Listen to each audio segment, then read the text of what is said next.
Welcome back to another episode of the Casey Campbell Podcast. Casey Campbell with you, of course. Pleased to be joined by a friend of the channel. Normally you see a good friend of ours, Jade Buford, the driver of the number 48, Big Machine Racing Chevrolet for Big Machine Racing in the NASCAR Xfinity Series. How's it going?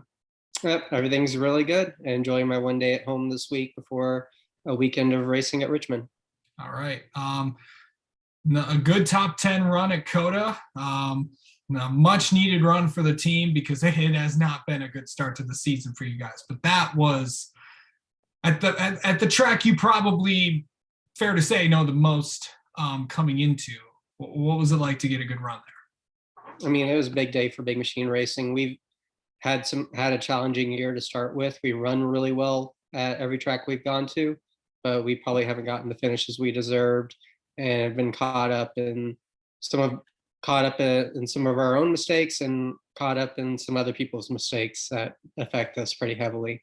So it was a great weekend at COTA to come away with the top 10 and a huge points haul that really benefited us because we were in a bit of a pickle there for a little bit.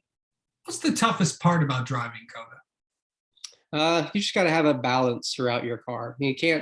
There's not one specific thing the car needs to do well. It needs to kind of be able to do everything well.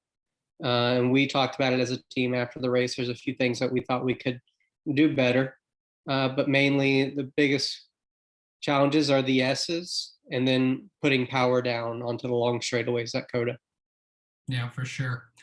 When you look at how the season's been going, you guys had speed, and it was proven at Daytona when you guys qualified so well. Obviously, the result wasn't what you guys wanted, but tough start to the year. But what does this run do for this team? I think it gives us some momentum. Like, it was kind of challenging. Like, we've been qualifying in a manner that I don't really care for, where I just have to be super conservative and I can't really go out there and just give it my all. I just have to do a lap good enough to make sure we make the race and go from there. I think we could have qualified much better at COTA, but with our point situation that we were in, I couldn't afford to risk anything, cutting the course or spinning on my one flyer. And I just had to make sure I put a lap in that was good enough to make the show. And we've had to do that for the last few races now.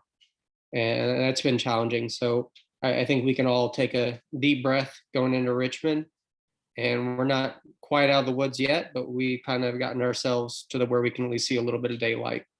Yeah, for sure. We went to the first road course of the season last week. Now we're going to the first short track of the season this week. So we head to Richmond. You've driven there forgot the Xfinity Series doesn't go to Richmond twice anymore. You drove at Richmond last year. Overall first impressions of that place? It's fun. I think it's a place we can run really well at. We had a challenging race there last year, but I don't think that's with the way this year's going and how we've been running, I don't think that'll be an issue this time around. So I've got high hopes going into the race, big expectations. It's just up to us at Big Machine to go out there and execute our best race and do our thing. Of course, this year, and this year's been different for you guys because, throughout at the beginning of the season, of course, the Big Machine team partnered with RCR. They are one of the many RCR affiliated cars in the Xfinity Series. What's that? I just gotta love it. What's it like to have that RCR power in it? I mean, it's been huge. They've been a huge help in engineering. From what we came from last year, we were a legit small team. We had 6-8 people, and Patrick had to kind of do all the engineering side and crew chiefing side. So this year, everybody can just take a deep breath, and we have a lot more support behind us, which frees everybody up within Big Machine to kind of just focus on their day-to-day job. Yeah, for sure. What is a solid result for you guys this weekend? Really kind of coming in after a good run at COTA. What's that going to be heading in there this weekend? I think every weekend we look at top 10 and then go from there. If I look at how we ran at Auto Club and every other track we've been to, we've had top 10 pace and run consistently around the top 10. So I think that's kind of our benchmark. Every race, we feel like we should be competing for a top 10, if not better. And that's kind of our starting point. If we unload really well, I think we can definitely start challenging for top fives. And anytime you're in the top five, I think you're in a potential position for a win one of these races.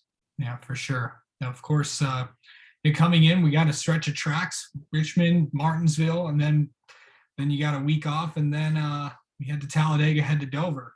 Yeah. What's that going to be? What is this next stretch of tracks coming up for you? It's some good tracks coming up. Yeah, we ran decently at Martinsville. Richmond was a place where I thought we could have run really well last year. Dover, we ran really well. So some of these are good tracks.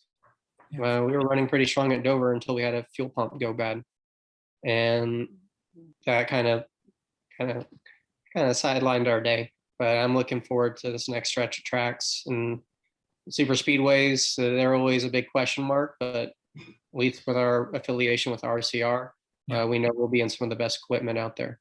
For sure. All right. Well, Jade Buford, thank you so much for coming on and talking with us. And congrats on the result last week at COTA. And good luck this weekend at Richmond. Thank you, Casey.